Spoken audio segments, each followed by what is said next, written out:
আমার আমেরিকার ভগিনী ও ভ্রাতৃবৃন্দ, আপনাদের এই আন্তরিক ও উষ্ণ অভ্যর্থনার জন্য আমি আপনাদের ধন্যবাদ জানাই। পৃথিবীতে সহিষ্ণুতা ও সকল ধর্মের প্রতি সর্বজনীন গ্রহণযোগ্যতার বার্তা বহনকারী যে ধর্ম, আমি সেই ধর্মের অন্তর্ভুক্ত হতে পেরে গর্বিত। আমি এমন একটি দেশের নাগরিক হতে পেরে গর্বিত, যে দেশ পৃথিবীর সকল জাতি ও ধর্মের নিপীড়িত ও আশ্রয় প্রার্থীদের আশ্রয় দিয়েছে।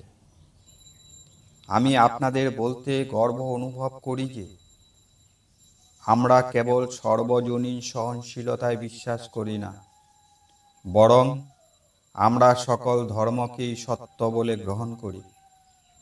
আমি সেই ধর্মের অন্তর্ভুক্ত যা হিন্দুদের স্মৃতিতে এই মহান স্তোত্রটি সংরক্ষণ করে রেখেছে।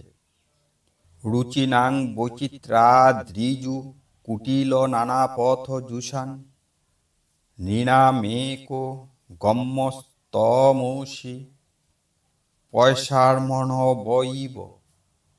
অর্থাৎ, যেমন বিভিন্ন নদী তাদের বিভিন্ন উৎস থেকে উৎপন্ন হয়ে বিভিন্ন পথ ধরে অবশেষে সমুদ্রে গিয়ে মেশে, তেমনি হে প্রভু, রুচি ও স্বভাবের বিভিন্নতার কারণে মানুষ সরল বা বক্র যে পথেই অবলম্বন করুক না কেন, তারা শেষ পর্যন্ত তোমাতেই পৌঁছায়। এই মহাসভা যা গীতায় প্রচারিত, সেই উপদেশটির সত্যতা প্রমাণ করে। যে যেমন ভাবেই আমার উপাসনা করুক না কেন, আমি তাকে সেভাবেই গ্রহণ করি। মানুষ যে পথেই যাত্রা করুক না কেন, তা আমার কাছেই পৌঁছায়। হে পার্থ, সাম্প্রদায়িকতা, গোঁড়ামি ও তার ভয়ঙ্কর বংশধর ধর্মান্ধতা দীর্ঘদিন ধরে এই সুন্দর পৃথিবীকে আঁকড়ে ধরে রেখেছে। তারা পৃথিবীকে হিংসায় ভরে দিয়েছে, বারবার রক্তে ভিজিয়েছে, সভ্যতাকে ধ্বংস করেছে এবং বহু জাতিকে হতাশায় ডুবিয়েছে।